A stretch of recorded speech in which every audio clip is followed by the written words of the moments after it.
Hello, good evening and welcome to the London School of Economics.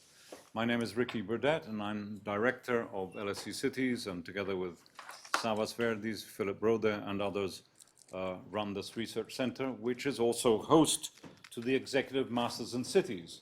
And this event is in fact part of a program with 22 colleagues who are part of that program. As you know, the event is called The Slow Lane: Why Quick Fixes Fail and How to Achieve Real Change. And we're going to go on a very fast talk through this, knowing how Sascha speaks. And it will be, I think, a learning curve for most of us. For those of you who, like me, are trained as architects, also welcome to a building designed by Grafton Architects, two really talented Irish architects who designed this, one of the 3 or 4 new buildings of the campus, and which has won every single possible award, I think. And they also won the Pritzker Prize, so it's just nice to be in a beautiful room with daylight on a lovely summer evening in London. I want to welcome, obviously, Sascha, Tessy, and Julia to this event, and I'll introduce them very, very briefly. The main purpose of this event is to present this book, but it's a very special early moment for you because you're getting sort of pre-publication opportunity to touch, feel, and buy the book. Outside here, you will have seen that Pages of Hackney, the sort of bookshop, will be selling the copies outside, and I think, Sascha, you might even sign them at the end of this, which he'd be delighted. He'd be delighted to do that. Just very quickly, the format of the evening is that Sascha will speak for about half an hour or so. Tessy and Julia, who I'll introduce in a second, will respond for about 5 minutes. We'll have a conversation between us and then open up questions from the floor, from you. And please be brief when we come to that. And if you are happy to, you don't need to actually in this room stand up, but just tell us who you are if you have a comment or a question to make. Now, Sascha's new book really offers new insights on how to address some of the biggest challenges that face us today. And his argument, of course, is a shift from the fast lane to the slow lane.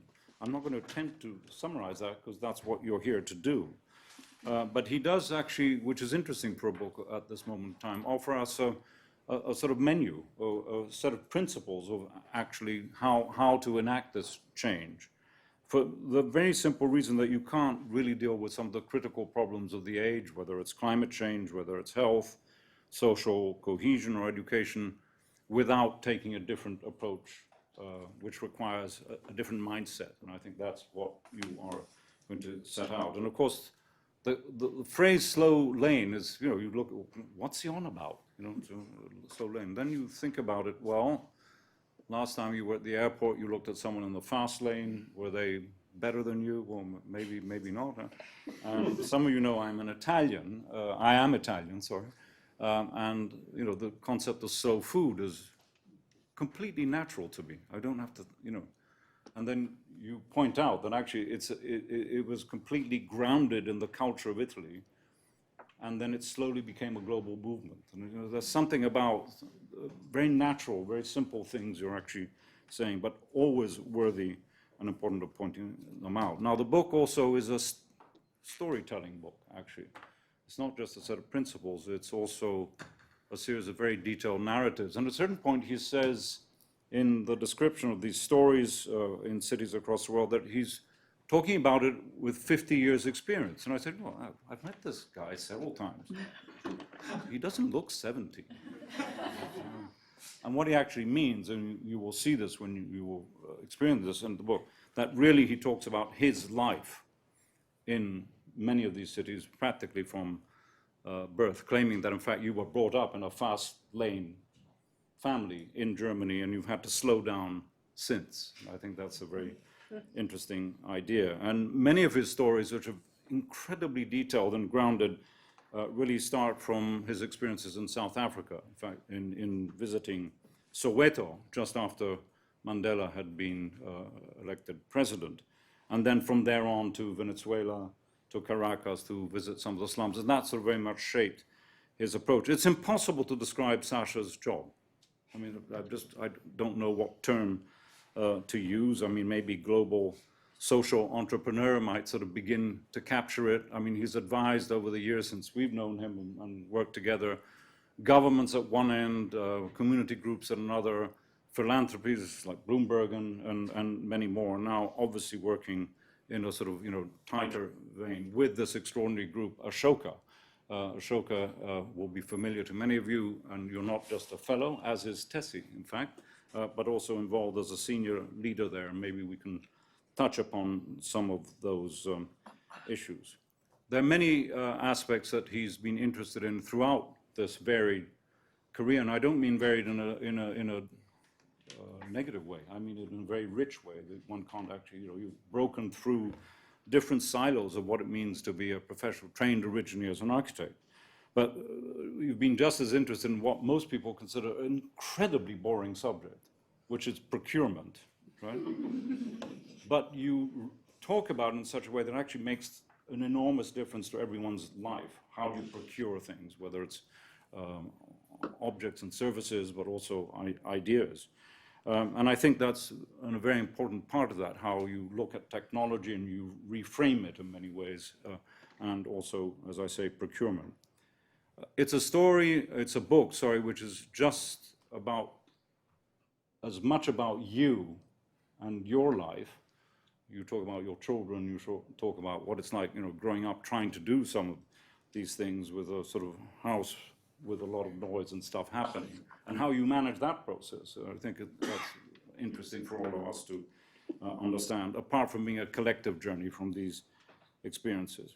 So once Sascha has spoken, we will have Tessy, who is also, I guess, a social designer, founder of an important group called Participatory City, who will speak for a few minutes on your experiences in reaction to what the book says, and then our own, can I say, Julia King, who is a policy fellow here, has taught at the LSE for many years, an architect, and very involved in making spaces with different people. And I have to say, we are so proud that last week she and a team of collaborators, apprentices, won a very important award, the Euro Cities Award for the Seen and Heard project in West London. So that's just one of many projects. So I think, Sascha, you have two people who've had different paths, similar experiences perhaps, an interesting point to compare perspectives. So can you all welcome our wonderful three speakers?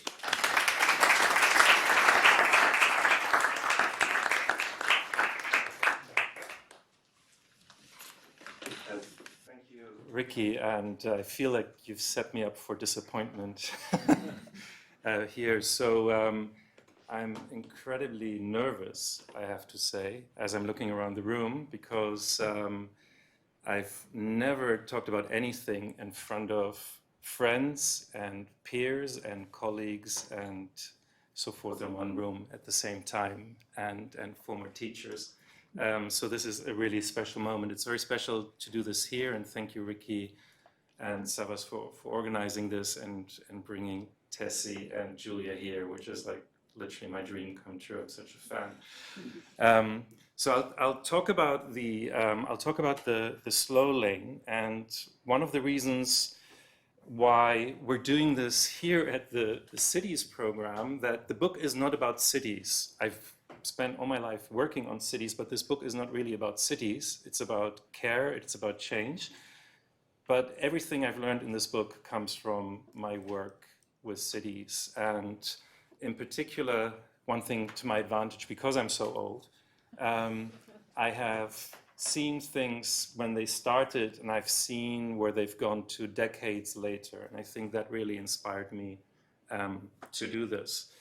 And to start with, I would love you all to, if you like, close your eyes for a moment and imagine you're in the Peruvian rainforest.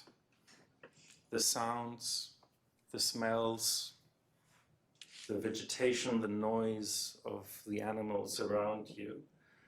And this is where Albina grew up. She's now 16 years old, and we're in 1976.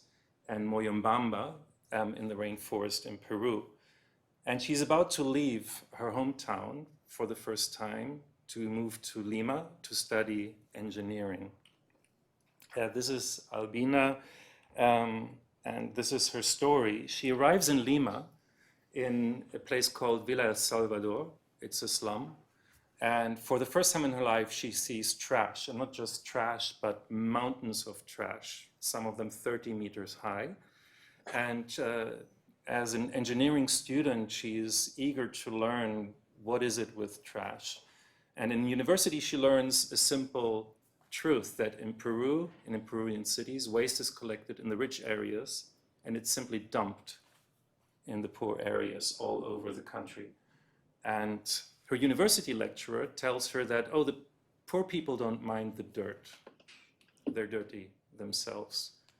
And then as a first-year student, she is hired by a municipality to help them improve their waste management system. And she sets out to kind of look for the procedures and see what she can improve, and uncovers, first of all, corruption. Companies sell very expensive and very fancy waste collection trucks to municipalities in return for big kickbacks. She uncovers discrimination. Waste pickers are treated like animals and persecuted by police. And incompetence. Municipalities hire mostly men, and those men do not actually have to do the work they're hired for, but falsify their records because waste is just moved from one place to the other. They don't actually have to do the routes they're prescribed.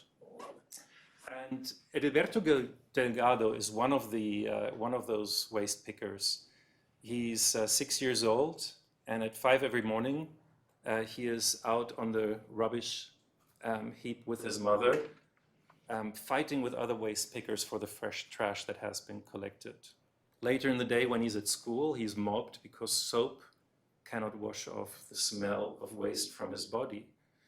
And later on in life, he will say that it was right there as a child on the waste heap that his self-esteem was crushed. And like him, there were hundreds of thousands of waste pickers in Peru. So the discrimination starts against every poor person, but actually the waste pickers, the people collecting waste like Edilberto, they're right at the bottom of the food chain. But they also do an important environmental service. Edilberto and his mother recycled 1/2 ton of trash every month. And Albina began to connect the dots in a new way as a young student. And she said, well, to fix waste is not an engineering problem, it's not an environmental management problem, it's a mirror of a broken society. And to fix waste, we have to fix the situation of the waste pickers. And she set out to do just that. She started out by organizing waste pickers into small micro businesses, mostly led by women who deeply care about the environment and the community. And she helped them win municipal contracts. And they won those contracts because they offered a better service. They didn't offer kickbacks, but they actually recycled the waste and used very good ecological practices. As you can see, they replaced the fancy trucks with tricycles that were much better used and a completely open source and freely available technology.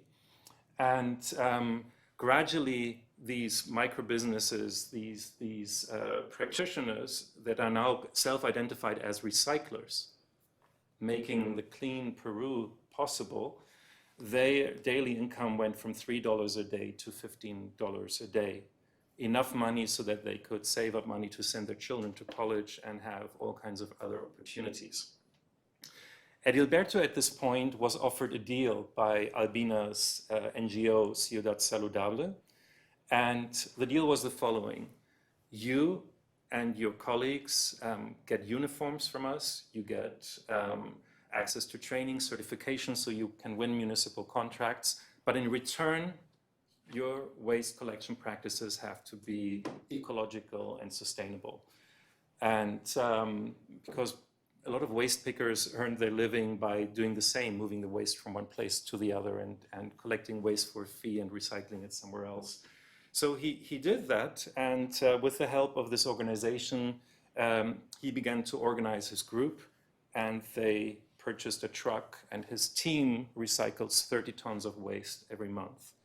At this point, we're in the year 2000, so we're in about 24 years into Albina's journey, and still 87% of waste pickers are living in extreme poverty. And as a collective, they're deciding that they're going to lobby the government and change the national laws. And Albina, on behalf of this movement, quietly behind closed doors, she's lobbying ministers in the health department, environmental and infrastructure departments. And after 4 years, nothing changes. She hasn't achieved anything. They fall into a bit of a depression for a few years. And in 2007, they say, we'll try again. But this time we do it differently. This time, the waste pickers themselves are negotiating the laws, and Albina is stepping aside. She's no longer representing them, but she's trusting, in a way they are trusting their own capability of doing this. And they organize a huge happiness march to put pressure on the government. They never accused the government, but always showed how constructive they are to society. And so in 2009, the Ley del Reciclador, the law of the recycler, is passed in Peru. It's the first country in the world to pass a law protecting recyclers in this way, which gives them a living wage, makes them official contracting party to governments, protects their health, vaccination, and so forth.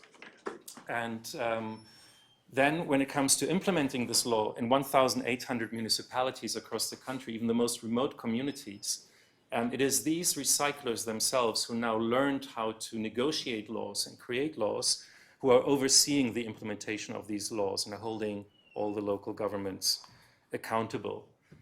And after Peru, many other countries adopted a similar law. In fact, 16 countries around the world adopted a similar law. And Albina went on to become, and she now currently serves as Peru's Minister for the Environment. Now, that is 47 years after she started her journey, this country has seen this transformation. And the book, like Ricky said, the book really tells these stories to explain how an approach that is mindful of creating an invitation to everyone, even the most disadvantaged people, to feel capable, to be part of changing things and creating new solutions. These are the journeys that I think are important to tell. How over and over again we see in movements, and in the book I talk about what happens in prisons, how in Pentonville prison, I will talk about this in a moment, how prisoners take part in prioritizing and running the prison under scarce resources, how in homelessness, how in the US, one city after the other now is ending homelessness because of a similar movement that has this very caring approach, tackling racial injustices and inequities in all kinds of environments. And the thesis is that when you look at Albina's journey, the beginning of going slow and being so mindful of the most complex human situation you could find set her up for success in transforming the entire system of how waste and that part of society worked, rather than just finding the quick engineering fix. And so there are, in all these stories that I'm talking about, there are 5 very simple principles that these movements end up adhering to. And you can probably recognize them in Albina's story, right? That she held her urgency early on to not do what was expected of her, to find an engineering fix and maybe improve the management of the waste collection routes, but to actually look at the situation differently. And she then spent 20 years just listening to the needs of waste pickers as they became recyclers and following their needs and trusting that they, through coming out of this extreme poverty, will themselves become capable eventually to change the laws. And ultimately, the big move there was to share the agency, to say, I'm no longer leading this movement. They themselves are at a place now where they can do this. And I'll walk you through through these 5 principles, through some of the examples. In fact, the reason why I said that I've been at this for 50 years is that this image is one of my first memories, not because I was there when the anti-nuclear movement in the early 70s in Germany was very active, but because it was omnipresent on the nightly news. And for some reason, it burned itself into my retina. But what is interesting about this movement is that actually it was made up of people who didn't trust each other at all. It was made up of landscape conservationists, very conservative, as well as kind of remnants of the 68 urban movement, political movements, as well as families who happened to live nearby these planned nuclear sites. And they chose, unlike the US and other countries, they chose to channel the energy of the movement into the Green Party.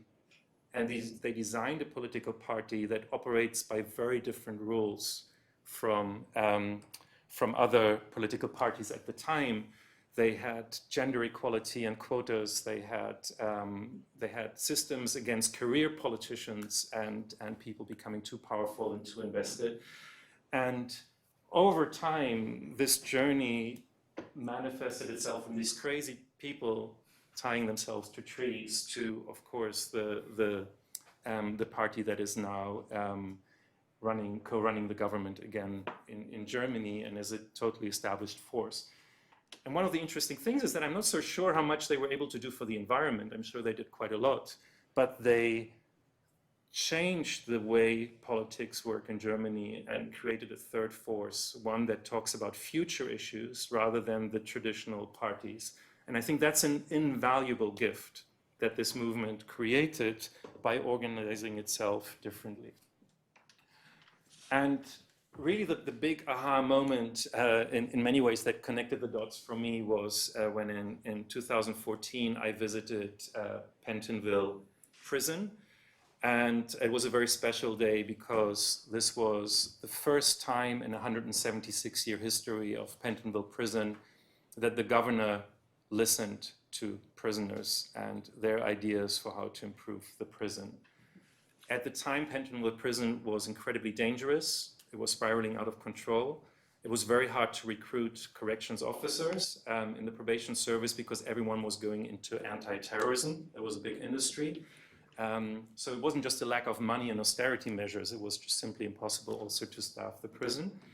And then led by the Ashoka Fellow Mark Johnson, who himself had a tragic past of childhood and substance abuse and experience of crime in and outside prison and homelessness, and his organization User Voice, we were witness to the first meeting of elected prisoner representatives in Pentonville prison with the governor, and seeing this very carefully crafted protocol of how the governor listened to the prisoners who had been training for this moment for months, and those prisoners were instructed by ex-offenders. And the secret here that I saw, and that was just so powerful, was that Mark identified a big problem in the probation and prison system, that prisoners are only talking to government officials. And those are asking them questions about their needs, their problems, so that they can help them with the probation process. But the person you're supposed to reveal to that you have a drug problem or financial problems or that your family is falling apart or otherwise is the person who has all the power in the world over you. And so by inserting ex-offenders into this conversation, letting ex-offenders interview the prisoners, they reestablished trust and collected the real information.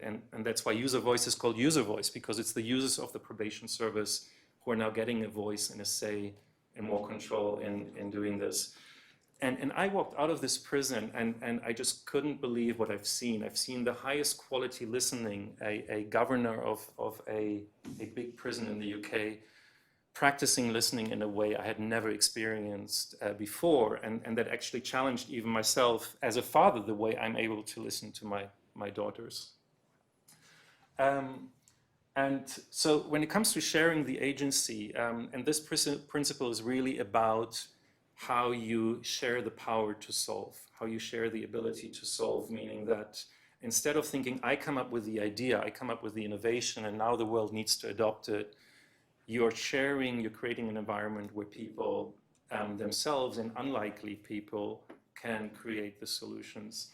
And I was in the mid-1990s, I spent time in Caracas in this place called Catuche, where for now almost 40 years, activists like Uraima Martin, an architect, and her father also an architect, and Jesuit priests and community organizers had simply been there for 40 years, instituting self-governance in the community. At first against an incompetent regime, and later on, of course, as the country went into free fall, this community had very different rules of working by them. And in the book, I write that really on that day, just spending the first day with Uraima, visiting her at university, going with her to Catuche, meeting the family, seeing the way she worked and the way they were putting themselves as architects at the service of a community. There were no beautiful plans or designs. It was really just being at service, was really transformational and eye-opening, and really had all the answers that years later I still came to understand. And now seeing how in a country that has completely disintegrated in many ways and fallen into extreme poverty, see how this community stands out as being still a slum, but as a place of dignity, as a place where violence has been practically eliminated now for over a decade, is just extraordinary. And it's just once more the way these things play out over time, I think, is the big story here. And then the next principle is nurturing curiosity. This is Dorica Dan on the left, and when her daughter was born, she suffered from an unknown disease, and only when her daughter was 18 was she diagnosed in Italy. And she was diagnosed with a rare disease, the only known case in Romania, the Prader-Willi syndrome. And both Dorica and her husband had suffered rare diseases. Dorica had suffered polio, and she became a tireless activist for what I call the problem of one, the community of one, because her daughter was the only case. And she started an association, the Prader-Willi Association of Romania, in her small village, with one member. Well, actually with three members. All three of them were members.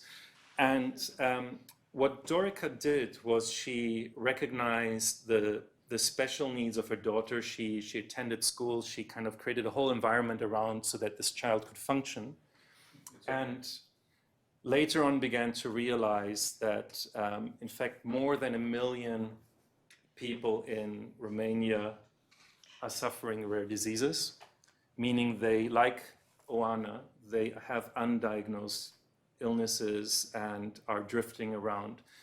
And so she reframed this into creating the Romanian Rare Disease Association and building a support system, a national support system, so a national helpline, training journalists at all leading media companies to write about rare diseases so that people would recognize, that's me, because no one knows they exist, and then also trains medical professionals and create the kind of national center for where this happens. So that was like a national infrastructure that she created, but she also created the Noro Center in the small town where she's from, in Salau, in Romania, where actually rare disease patients, their families, are running social care services, healthcare services, all the support services for people with rare diseases, and where they themselves are leading and operating these services and tailoring municipal services to kind of fit this community. And a few years ago, finally, they convinced the government to adopt a rare disease plan for Romania, only the second country in Europe to do that.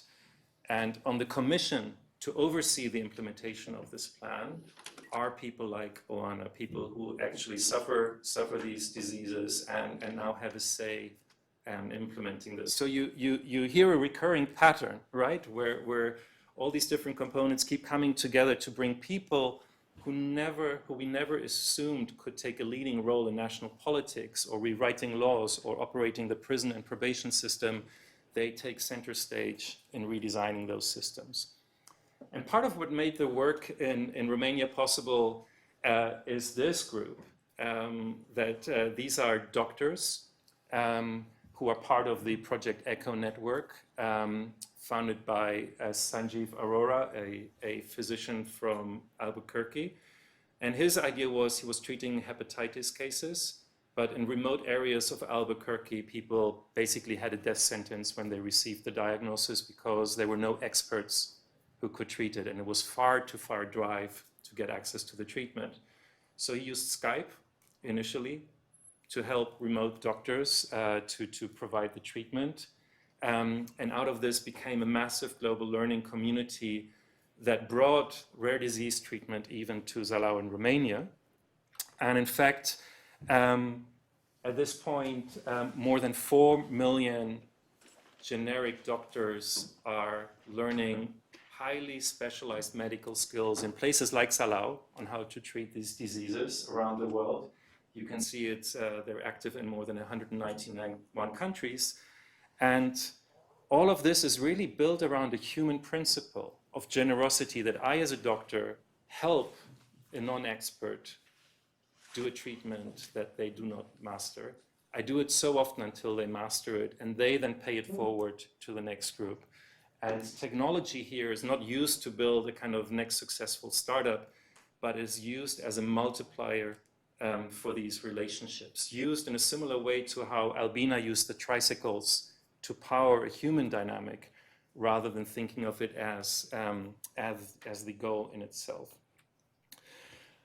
And so I figured we can also switch for a few minutes to the fast lane, what that looks like by contrast, right? And I think this is so hilarious that Elon Musk, of all things, builds tunnels to build shortcuts through the complexity of cities so that you don't have to deal with a human mess. And I think that sums up the fast lane, the idea that we try to find quick fixes that ideally work around people rather than enter into these deep relationships that mark the slow lane. And in business, the fast lane gives us companies like Facebook who say, well, we'll deal with hate speech later when we have 8 billion users. For the time being, we're just growing, right? That's the startup playbook. You ask for forgiveness later. The forgiveness just becomes really, really big and problematic.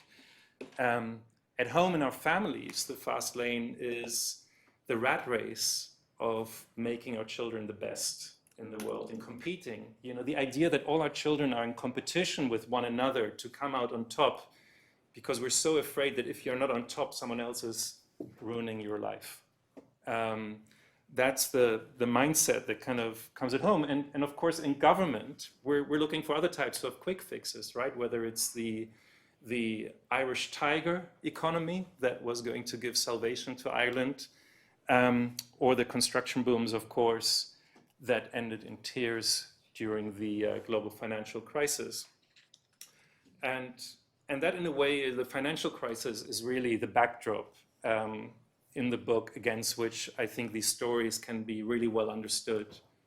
Because in Spain, like in many other countries, the government closed itself off from the public and took really, really big decisions on austerity measures, on cutting social services and support services for a growing number of people in need. And without really apparently thinking this through, throwing tens of millions of families into extreme poverty.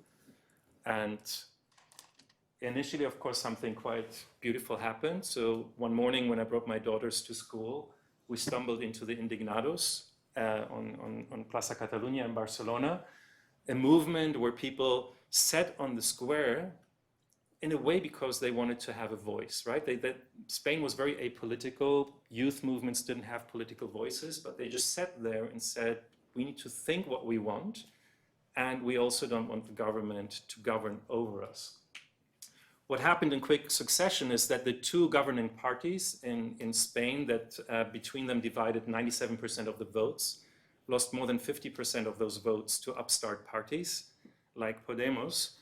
But what also happened is that a new era of populist politics was unleashed, and suddenly, you know, the Catalan minister from a regional minister from a moderate independent party was talking about the Catalan DNA as almost a special bloodline that it is now to defend. And he was doing that to get out of trouble for financial misbehavior, but unleashing a populist movement that, of course, resonates everywhere, including Trump, right, where we see these very divisive issues and policies suddenly trumping our ability to solve problems just to maintain power. Another quick fix, right, how we stay in power. And so this is up there is Spain and Greece and Italy. And I was interested, what's with this place down here? That's Iceland.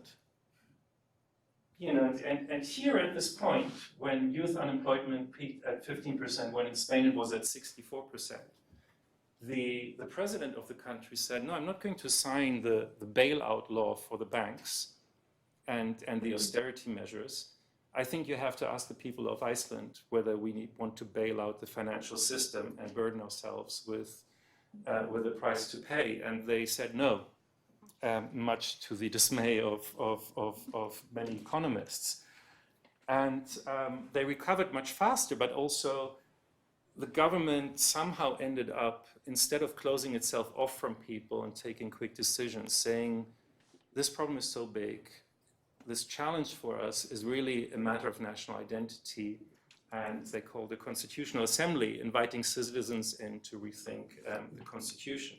Something similar that happened, of course, in Ireland after the financial crisis, when the country was rebuilding its integrity scheme, its purpose, so to speak, after the quick economic fix failed. And I will end in a moment here, but you know, I try to explain what it is with these people and these movements that is so powerful. There are a lot of them. There are probably around 50 million people starting movements around the world. And, but people like Albina, like Mark Johnson, or Denisa Livingston here in Navajo Nation, they are permanently invested in a community, and over the course of decades embody the change that needs to happen against unbelievable setbacks. I mean, some of these stories read like crime stories. And so when we think about what is the value of them, I think there's an important part in what they do for democracy, which of course is a big challenge for all of us now. They bring people to the center of power and let them decide and change systems. It's much more inclusive. But also they provide an incredible wealth of services in those communities. And I think the book really is a way of celebrating what these people are doing and asking the question, how do we value this? And it's all out there. It's not something I've invented. In fact, they're all doing it, and they've been doing it for generations, and they think generations ahead. But we haven't really seen their stories kind of come together in a way that shows us that this movement is just as big as the movement of startups and quick fixes that are promised to us every day. So I'll end here. I think with the idea that going slow will give us much more explosive and transformative change faster and get us to the right place. Thank you. Thank you.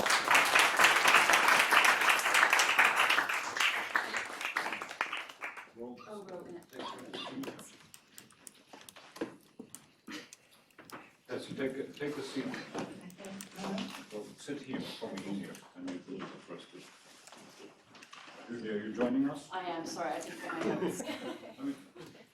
Sascha, in a moment we'll have some more formal responses, but I mean, first of all, I feel after your presentation and scanning through the book, this sort of sense I've wasted my life. Yeah. when you see what these individuals have done, and I guess there's a dimension which is not the point of your book, I take that, which is, you know, where does the psychological DNA of these extraordinary individuals, Albina and others, you know, come from, to be able to then create effectively what others would call maybe in the LSE paradigm shifts, or institutional change. And I'm maybe just comment on that. Yeah, does this work? Can you hear me? Yeah. Yes. So I think one of the things I'm grappling with, and I think as I was collating these stories and unveiling, so to speak, these principles behind it, I was like, God, what kind of parent am I? I kind of, you said it earlier, I've grown up with a kind of very, very strong fast lane paradigm, and I started to engage my daughters in this conversation, and they really struggle with being confronted with these role models. And I think the big mission in a way that I'm kind of extracting in the book is to say, every one of us can do this at different scales, right? I might be able to do this in no more than the relationship with my daughters. I might be able to do this as a volunteer at a local school or somewhere else where I'm active and kind of think differently about how I contribute. And I think it's quite important, and we at Ashoka, all of these people are Ashoka fellows, where we're dealing with this currency of really sometimes what feels like superhuman abilities.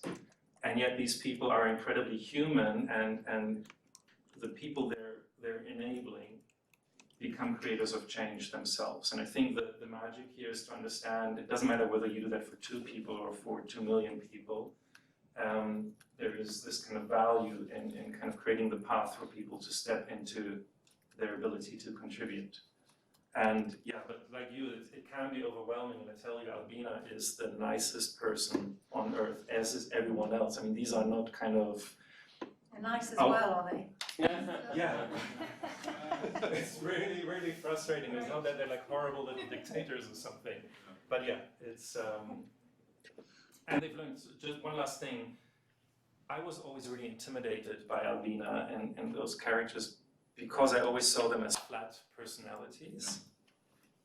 And I never understood that, they spent 40 years making every mistake on earth. It's just, we see the end product because they kept going. But they weren't born with those principles. They didn't go to slow lane school or something. They learned the hard way over time. And that I found liberating because it was like, okay, you can give this still a chance. You've got another 40 years to go. Tessy, why don't you, Sure. maybe you prefer to speak from there Do that. and give us your Thanks. thoughts on reading the book. Thanks, Sasha. I was really worried that I prepared notes, read the book and prepared notes, and then I'd come up here and decide to talk about something completely different. And it has happened a little bit. But first, can I just say thank you for inviting me today, and it's a real honour to be here at this special event for your book, Sasha. And I absolutely loved it, the book, and on so many levels. And the central theme of the book for me was important change takes a long time. And it gives us so many of these rich stories that Sasha has sort of touched on, but there are, how many more stories in there? About 20. Yeah, there's a lot of stories. But I think it gives us, those stories give us support to actually change the way we view things. And I realized since I've been reading the book and sort of preparing for the event today that I think on a personal level, I would like to see this book really successful and really read very widely because it is important. And I think one of the things it's done for me is it's sort of changed a little bit of how I've been thinking. So, I've had conversations with Sasha, and I am sort of part of this fast lane stuff. I mean, I feel such a sense of urgency about the state of the world and things like that. And I've spent the last 6 months doing a lot of research about climate migration and conflict and impending violence and things like that. And when you read those things, when you see things in the news, you do feel this real sense of urgency. And I'm not 50, unfortunately. I'm actually 59, and I've sort of spent 15 years developing some work which is about bringing people together on an equal footing, inclusive neighborhoods and so on. But in many ways, I feel like I've only just started this work. I've been doing it for like 13 years. And, you know, this book has really helped me to kind of reframe some of that thinking, because I'm like, how many years have I got left in me, you know? How can I get this all done? And of course, that isn't actually what's going to happen. I think what's going to happen is that if we take this long view, and I was reminded yesterday that Gaudi's cathedral is in year 144, and still not finished, is that the work that I might have started is going to be finished by other people. And I think that thinking about those future generations, both engaging young people in our work much sooner, and I think that it's actually going to really reframe some of the work that I'm doing, is actually bringing more young people on this journey, and just accepting and planning and being joyful about the fact that the next generation will continue this work, and finding a new frame for that. So I think it's really fundamentally caused a shift in my thinking, and I hope it'll help other people to do that as well. I think one of the pleasures I had last month was I met Sophie Howe, who was what's her official title, Future Generations Commissioner for Wales for the last 7 years. And I think what they've done in Wales is absolutely remarkable, because they have made it law, they've made it mandatory, which is the first place in the world that has done that, to actually think about the consequences of decisions and policy on future generations. So when you talk about voices, how do we give voice to those future generations? And I think that it's a complicated business, and something which I'm sure many of you have been thinking about and been mindful for a while. And so I think that some of the stories that Sascha explains and describes is, I think, very useful for us to actually support some of our ideas about thinking about this long-term thinking, and being a little bit, maybe a bit more assertive about it. All of these notes are completely useless. I'm so glad I wrote them. I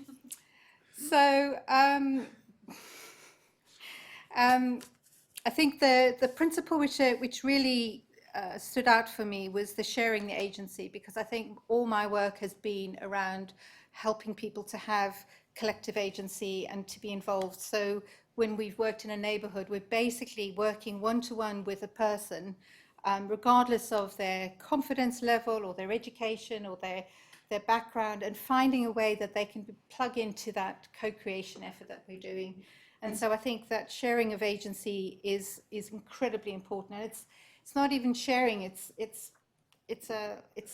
feels bigger than that. So the agency thing is incredibly important to the work that we've been doing. And I think the other point, the last point I want to make really, is that I think that all of this that you've been describing, all those people you've described and touched on, all of you guys, this stuff is about leadership. And a lot of people don't realize that it's about leadership until there isn't any leadership. And then they go, shit, we really needed that. And one of my favorite examples, you may all be familiar with it, so apologies if you've heard this all before, but in Costa Rica in 1948, where they passed the law to cease all funding to the military. And there was a sort of quite an active political theatre where the then president took a mallet to the building, and then subsequently handed the keys over to the education department. So all the funding that was going to the military went to the education from that point on. And I'll just read you a quote from the president in 1987, so nearly 40 years on, he was holding on to that legacy. So normally, new president, let's wipe away the legacy of the last president. And they stood firm with this. And he had this wonderful little speech he gave, probably wasn't a little one. He said, "In my homeland, you will not find a single tank or warship. Today we threaten no one, neither our own people nor our neighbours. Such threats are absent, not because we lack tanks, but because there are few of us who are hungry, illiterate or unemployed." And I think that holding on to other people's legacy is also an act of leadership. And I hope that everybody reads your book, Sascha. And thank you again for inviting me here tonight. Thank you, Tessy.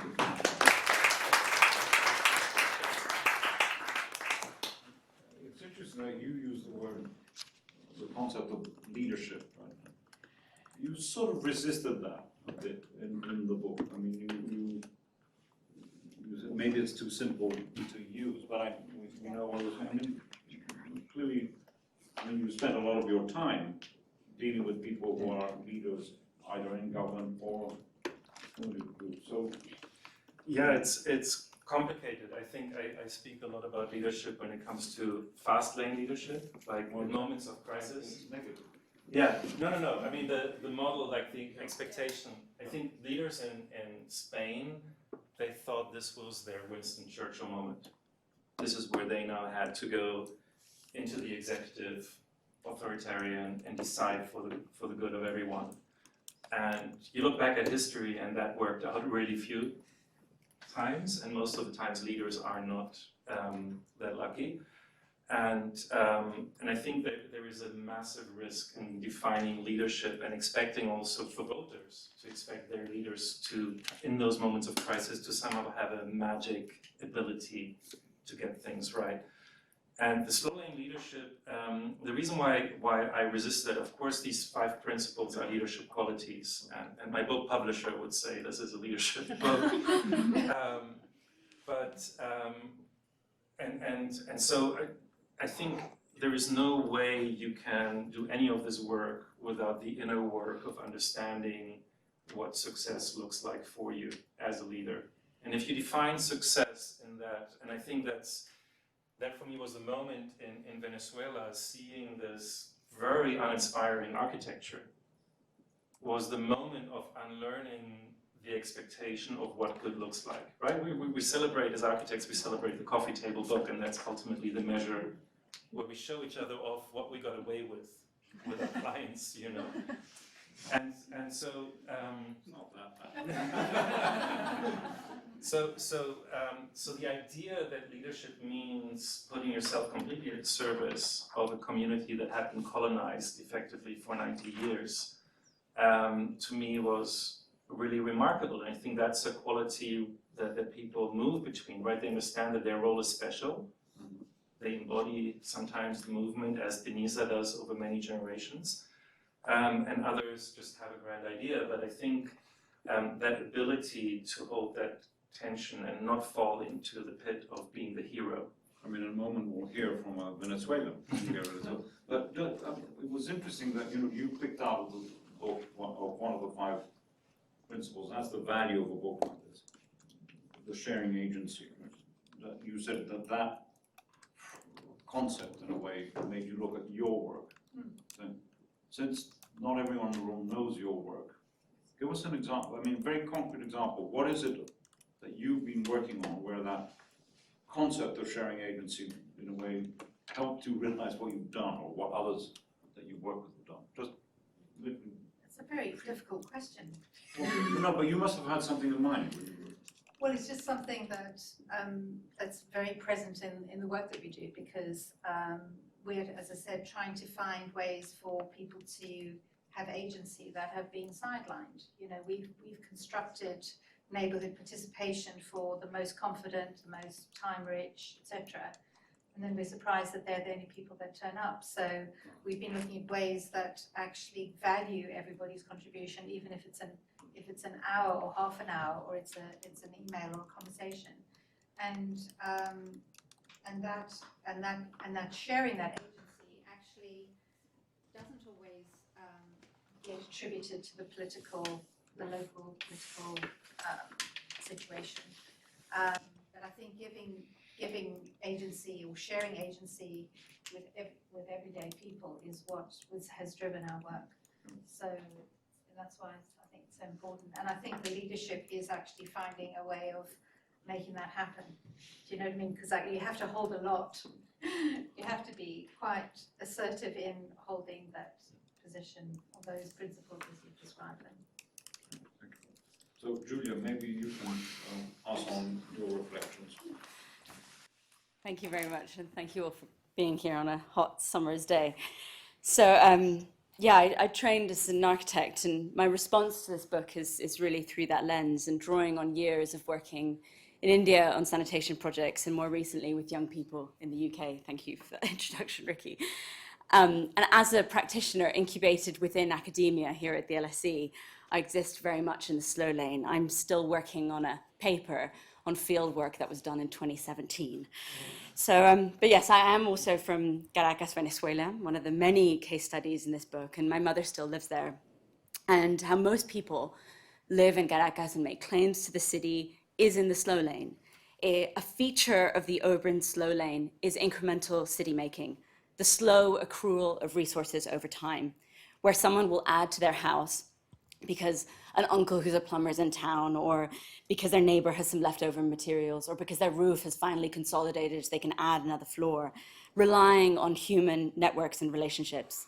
And the result is this kind of particular aesthetic of that image you showed, of rebars sticking through roofs, of an unplastered wall, concrete blocks, and a mixture of permanent and temporary structures. This is a way of living and building which defines that majority context, not just in Latin America, but elsewhere.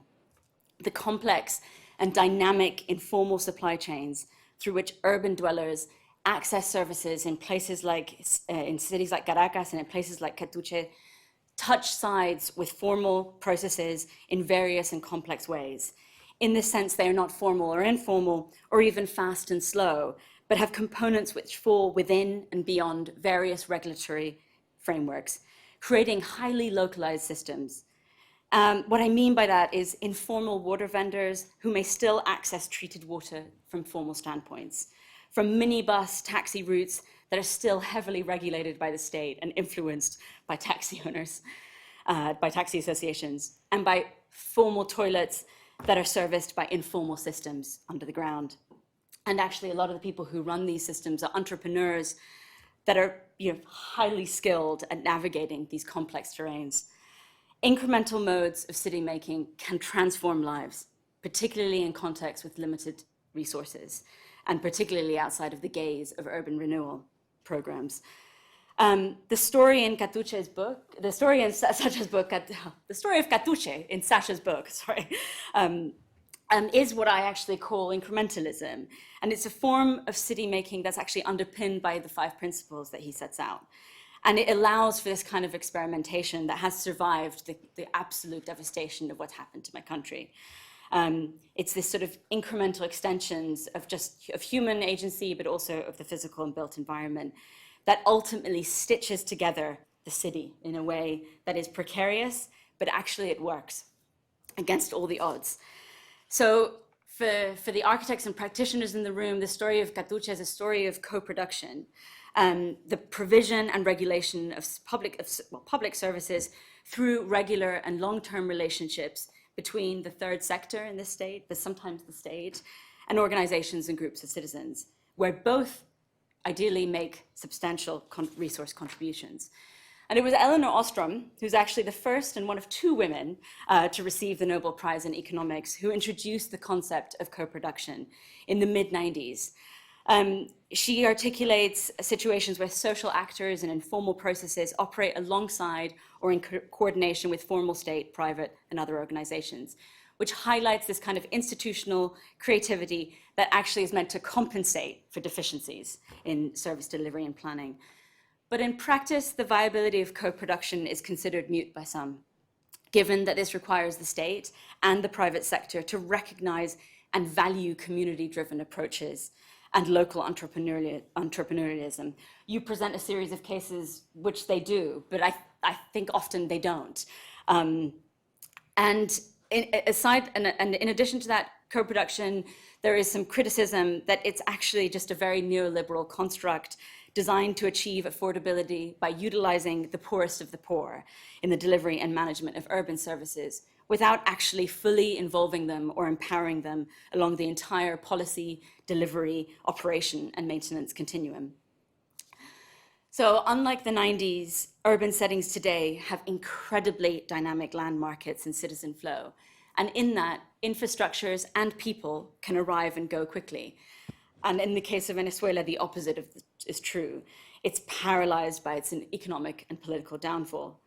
This can create this kind of constant and overlapping temporalities that can be in conflict with the slow lane, the politics of patience, the high social investment required by community-led planning and maintenance. And perhaps this is something that we should discuss.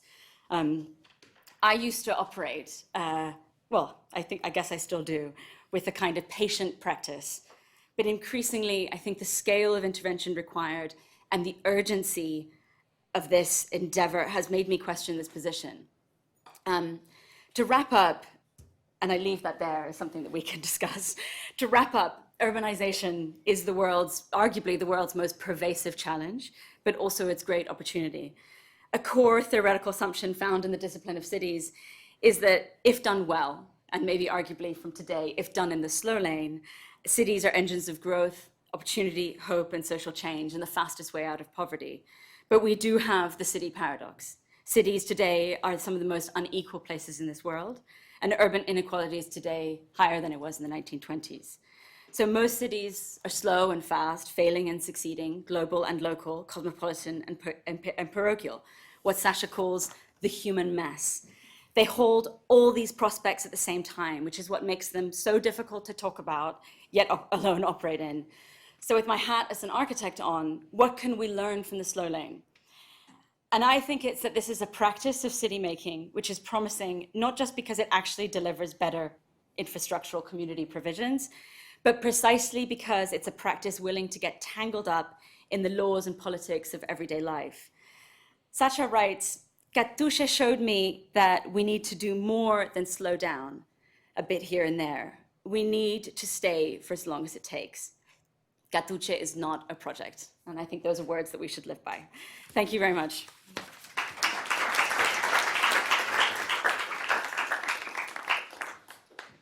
There were a few questions for you there. Over to you. Where should we start? Which one? It's up to you.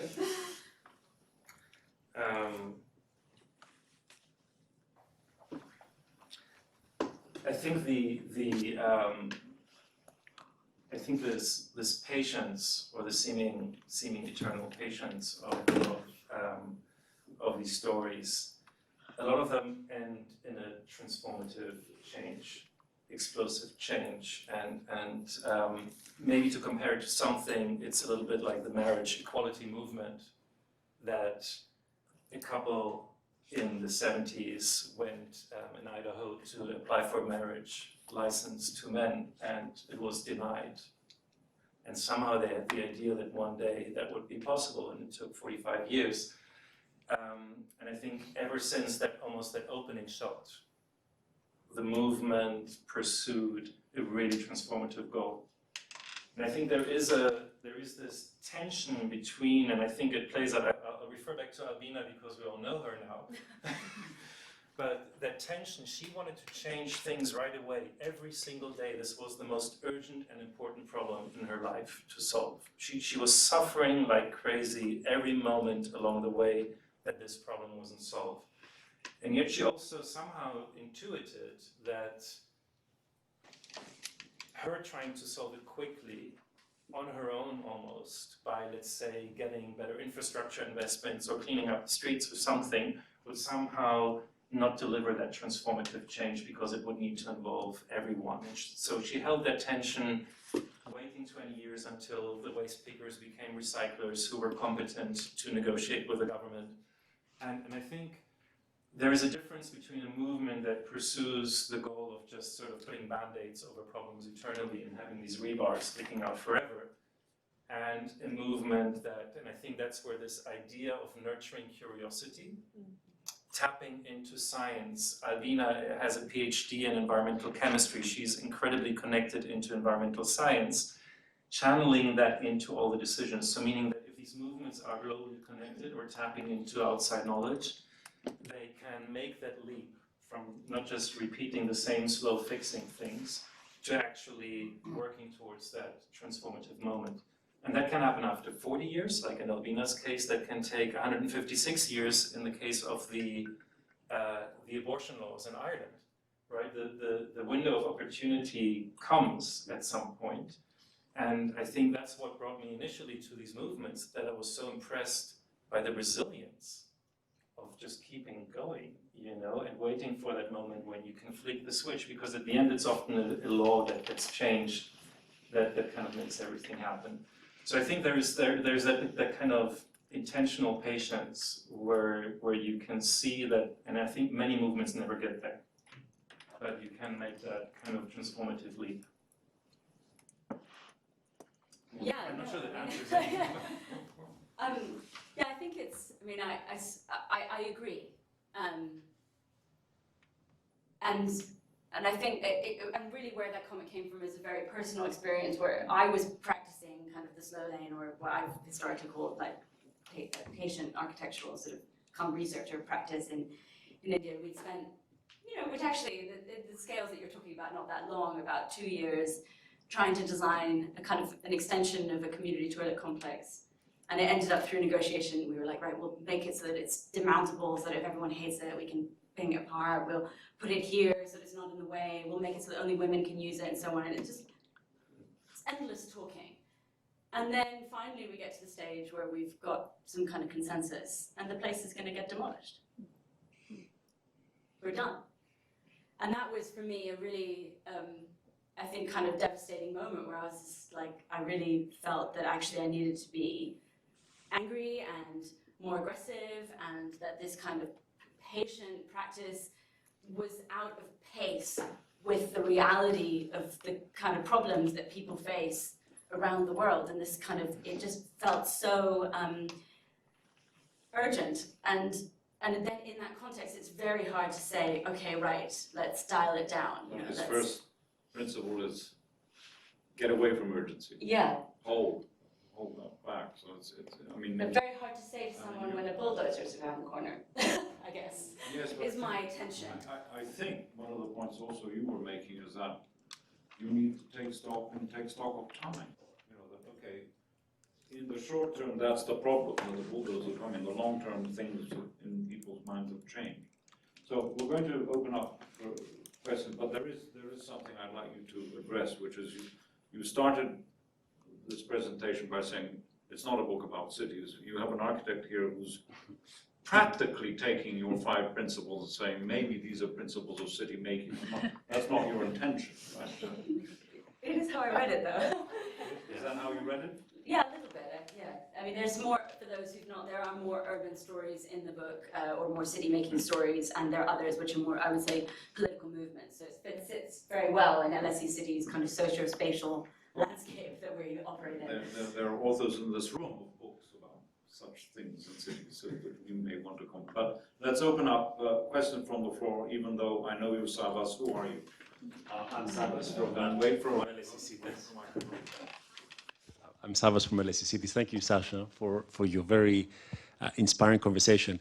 I mean, it's interesting that we've got to know Albina quite well through 60 Minutes. And I wonder to what extent people that were behind or involved in these movements are conscious of the powers of their stories to mobilize and organize. So their stories of self and why they're called to leadership in the space of rubbish. And I don't hold a story of self to lead that space. And to what extent did you see that storytelling being consciously used to organize, but also slightly more critical, to what extent did Albina acknowledge that there might be 7 other voices that can mobilize even better than the story that I have? And that then means about not leadership, it's about organizing and stepping down to find people that can be even more impactful and link their stories to the story of us and build these movements. Yeah, I mean, storytelling is incredibly important here, and I think it varies. So I think in the case of Albina, I think her story didn't become defining until Robert Redford on NPR narrated a documentary about her work in the early 2000s, and that's when she realized, oh my God, I have a story here that is worth sharing. But I think she was leading her work primarily through unbelievable empathy. She is at home on a rubbish heap with those waste pickers every day. She told me she went to a conference, a UN Habitat conference in Delhi, and she got a taxi driver to drive her out to the rubbish heap, and she kind of forgot time and stayed there for 7 hours, relating. It's that really deep. It's very difficult for when you're professionally dealing with cities like I do. I mean, I've been working in so many places and moving around very quickly. That really deep human attachment to people. And I think that's really the defining story of everything, that she had those skills and the leadership skills. That was just added in and that made it possible. And I think letting go of that after you've protected her nest, so to speak, of recyclers, after helping them go from A to B to C, and then realizing that she was the wrong person to speak on their behalf. That was a big moment, and it took almost 40 years for her to reach that point, and probably 10 years too late, something like that. And I think that's another important thing. How you make room, for other leaders to step in, how you make room for the people you're helping, how you get out of the being the hero-helper syndrome. That takes unbelievable wisdom. And I think that's where we also see this among the social entrepreneurs we're supporting. Some of them cannot let go. They're stuck in this identity that I'm here, I'm the only one who can do this. It's a very common disease in our field. And Albina was one of the persons who could let go. And then in the case of Mark Johnson in Pentonville Prison, his personal life story, which he's written a best-selling book about, the fact that he came out of addiction and crime, became an entrepreneur doing a landscaping business. The Prince of Wales, King Charles, awarded him as an entrepreneur for his work, and that now he's a mentor to the King of England. It's quite extraordinary, and his story opens a lot of doors. His story is an intentional tool of his change making. It's a very different thing. I think there's a difference between people who have lived experience, who can bring that story to life, and Albina, who was in a way an outsider to the problem. But she kind of imposed herself on the situation and said, I want to make this mine. I'm not sure that answered your question. So, a couple of questions from the room. Looking around. Microphone over there, please. Hi, I'm a student at LSE Cities, and this morning we were grappling with the challenge of big infrastructure projects and how do you effectively and meaningfully have citizen engagement. And we touched on citizen assemblies and how to actually have meaningful change at that scale. Have you got any solutions or thoughts that you could share at some of that the big scale? No. I'll keep that answer short. I'm sure I could dream something up, but the truth is it's really difficult. I'm going to Stuttgart tomorrow, and I think they've been building the train station now for 25 years. After a ton of probably the most citizen engagement ever in an infrastructure project. Every dog and cat was consulted. The day they pulled out the trees to build the thing, hundreds of thousands of people stopped the construction. After they all said, yes, we want it. It's very fickle and difficult. But I would say, there's a question about why does this infrastructure get built for whom?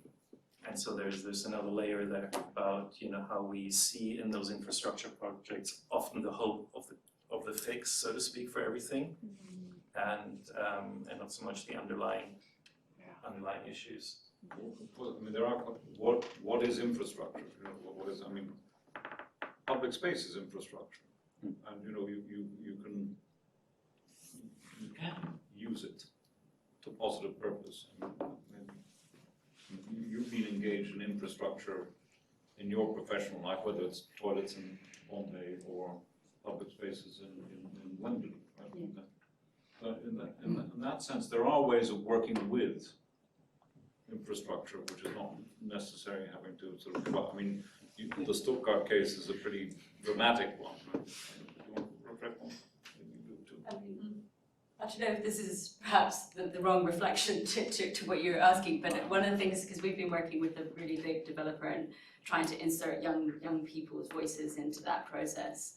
And one of the things I constantly try to do is almost, I call it this sort of like Trojan horse design process, where actually the developer thinks that they're paying for good engagement, but actually through good engagement, we're actually trying to change the institution of that developer. They don't quite realize that they're paying for their own self-reflection processes. And I think that's where, and that's what happens, I think, and doesn't always, but when you take someone and put them into a space where their voices tend to, or haven't been heard. And because often I think institutions aren't full of very bad people. Like, actually, most often, a lot of these big development projects are filled with people who have all the right intentions. It's just the complexity of kind of what's going on kind of gets amiss. And so I think that's where you can change hearts and minds by almost placing a voice into the heart of somewhere else. I loved your example, Sasha. I think that's a classic situation where we assume that representative engagement is the way to go, but actually the people that came out would probably never be involved. They thought that they'd asked every dog and cat, but they didn't ask the people that cared about the trees. So I think it's a very difficult thing to solve, isn't it? So 2 questions, I think. Did you have a question? Did you raise your hand? Yes, I think. And then blue jacket and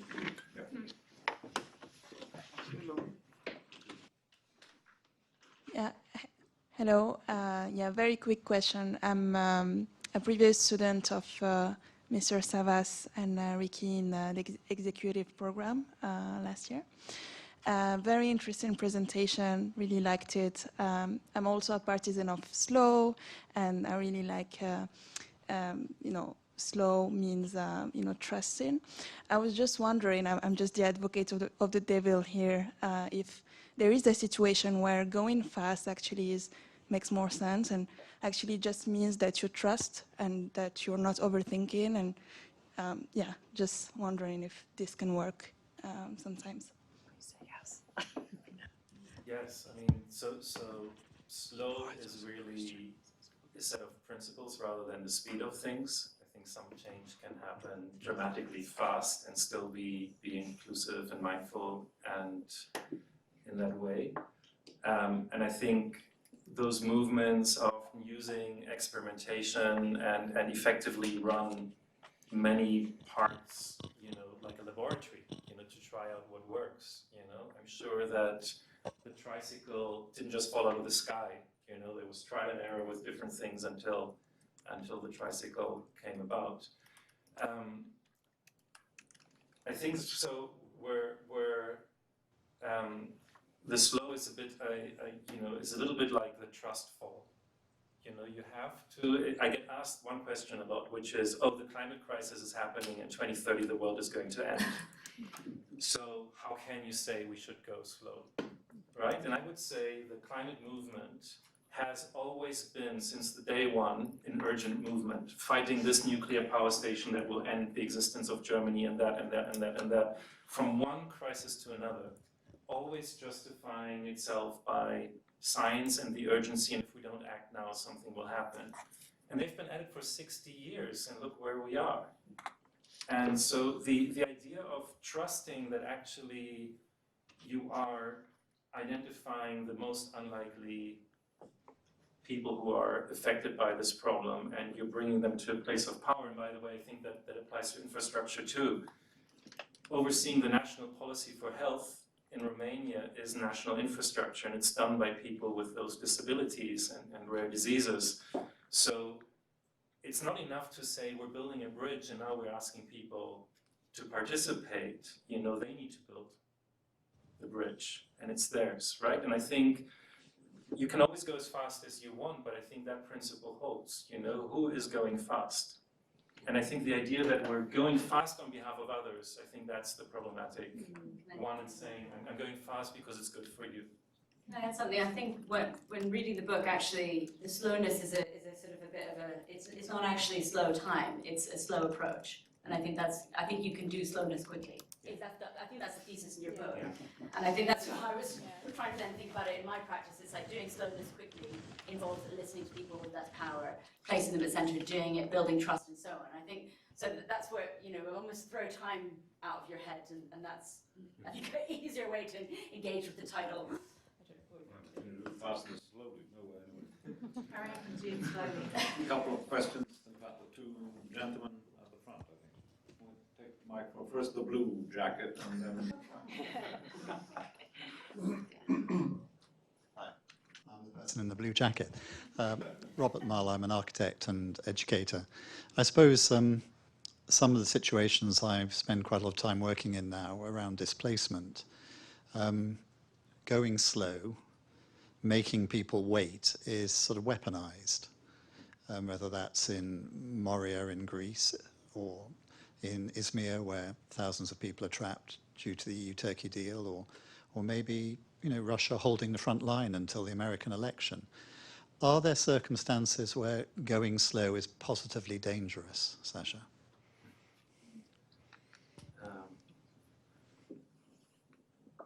I mean, the slow really means a transfer of power, doesn't it? And so I would love to immediately transfer power on those European borders and let the people choose who arrive rather than the police who's pushing them back into the water. And so again, the urgency is there because they're suffering a problem that happens somewhere totally different, right? It's the European indecisiveness about what is happening, what we're doing with migration, a problem that we've known about for 30, 40 years that would come, and that climate would drive that and fuel that and so forth. So the question is, what do you do in a moment of acute crisis? And during post-financial crisis, Athens, the mayor, Kaminas, he was running a city that had no money left after the financial crisis. And then suddenly 20,000 refugees arrived every day. And he handled that with the most unbelievable dignity and foresight and humanity. And I think that's slowness, right? Present in a very urgent moment. That presence of dealing with it, not postponing it, right? Not saying, oh, no, you have to wait until I'm ready, I'm slow, but actually embracing that humanity rather than kind of figuring out the bureaucratic rule that will enforce all of that. And I think even in the case of Athens, they did act quite quickly. Oh yeah, very quickly, very quickly, yeah, immediately. I mean, that was the humanity, right? You know, kind of seeing that this wasn't a standoff between him and the refugees, or him and his poor and suffering citizens, which they were at that point already. But just the bigness and holding all of this, I think, was extraordinary. This is a city which, in the end, had 1 million people arrive and then leave. So there was need for urgent action. Hi, this is Unmesh. I'm coming from India, Bangalore. So I connected to Sascha a couple of months back related to a project about futures and foresights. How do you apply such frameworks for participatory societal change? I mean, that's how we met. And I was here traveling and I said, okay, I must meet you. So Sascha, one of the things that is happening currently in India, if you see, we are in a tremendous transformation politically, economically, technologically, everywhere. And the country has changed the narrative. I mean, we were sort of founded on the principles of slow, you know, I mean, the Gandhian principles. And we had some fantastic slow moments about green revolution or a white revolution. But today, everything seems like, you know, there's a bulldozer waiting at the corner. And everybody's in a fast lane, and it's a national narrative, you know, it's not, nobody's willing to listen. So, I mean, how do you even comprehend such situations? Sorry. Yeah, I mean, I grapple with that. I keep telling them that, you know, I'm not suggesting the speed is related related to political cycles, electoral cycles by any chance? I mean, yes. I mean, yes. Yeah, and that's one of the fundamental challenges, you know. But at the same time, you know, the way tech industry has come up and how, you know, they're using the tech as a, you know, whatever tool for everything, you know, for us. Yeah. I mean, the question of technology, and of course, whenever we collaborate with teams in India and the backers of social change projects in India, there's such a kind of rich multi-layer all the way from the craft of helping one person to building technology like the national fingerprint ID that is an entirely open system that is used by a billion people and more. So I think the promise of both is omnipresent and is very visible, unlike maybe in China where you have one but not the other so much. And then, I mean, you know, what can I say? The political temptation of quick fixes, of growth, of promises is just really, really big. And, you know, you know, you're just going to know how it's going to end. And I think it always ends the same way, that you're overextending yourself and you're overextending the trust that is invested in you. You know, and in the beginning we say, okay, he's a great leader, he's done well, let him just run for a bit more. And then at some point you realize, no, they're you know, and I think we see this over and over again. I think that the challenge, of course, with a democratically elected leader is at what point do you say, you know better, you know, and these promises don't hold. And I think what we're making developed countries more, we see that the concentration of wealth by this entrepreneurial success for technology or otherwise is not actually giving us anything. Right? It just concentrates more and more, and it doesn't really create a more equal or open society. So we're coming up to 8 o'clock, and I can see there are a number of you who would like to ask questions. There's a very simple solution. Go and buy the book and speak to the and ask him your question outside. We should end soon, but I'd like to end with a question for each of you in this order, which is, you mentioned the importance of, you know, legacy in terms of what continues, and you might stop working. Expire. But I'm curious, and that, you know, being presented with a book which actually has a series of propositions, principles of what to do. Right? Just thinking for a moment aloud together, how do you think this book, what legacy should it leave? How would you measure, I guess, success, even though you don't mind measuring success? But what do you see its greatest impact could be? Really, your last. I think what I took from it was that, and just sort of to build on your conversation just now, was that a lot of those, you've chosen a lot of stories, a lot of examples, which show that that is the way to succeed. And so, you know, we've got a lot of examples, particularly in the UK, of crash and burn politics, you know, where things have, you know, been very bad. So I think that,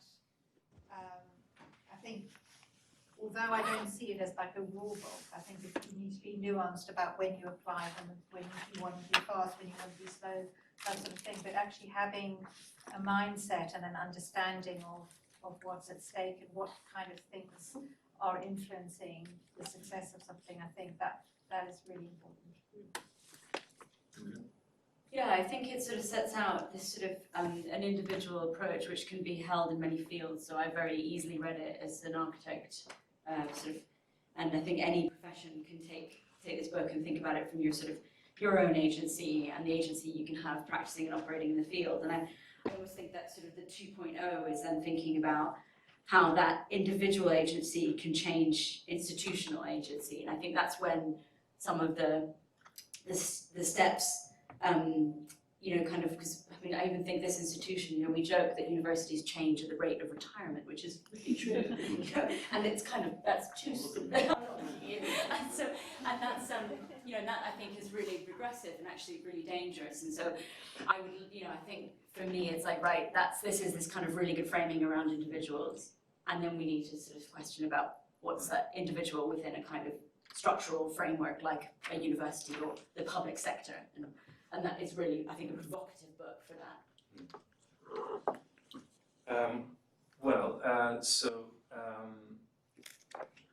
There's a whole other conversation about the book I was going to write before I did this, and I was a fellow in New America think tank, and we were talking about what to do with my fellowship, and then I said, I want to write a book called The Quick Fix. This is not a joke. Honestly, I was going to write a book called The Quick Fix, and it was basically how the ideas I invented, we didn't talk about public procurement today, but what we did about public procurement, that if it was used widely enough, it would change the world. And I think so all kinds of things, my body physically resisted writing this book, so I had to find a new title until I came here. But the inner work behind it was to actually write the stories of other people and other stories rather than looking for my own legacy in this. And in fact, I realized that our work in our organization was done, and we stopped our work because other people were doing it now, and we were standing in the way of progress.